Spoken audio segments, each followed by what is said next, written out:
Magandang gabi sa inyo mga kapatid. Tara, kasamahan nyo ako. Punta tayo sa pasyente natin. Luzon, paano siya. Ngayon, gagamot tayo sa San Jose del Monte, Bulacan. Pupunta Luzon po tayo. Punta po natin yung pasyente natin. Ang sabi, binabarang daw. Wala raw pong finding sa doktor. Kaya tara, samahan nyo po kami sa pagpunta. Tapo natin. Bati mo sige ba? Diretso ka lang. Tayo sa punta tayo sa Luzon.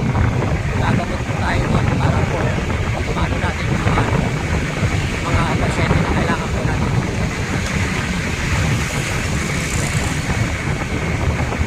Ano ba ngayon? February? Ay ano? March 7, 2025. Ang oras na. Mag-8 na po.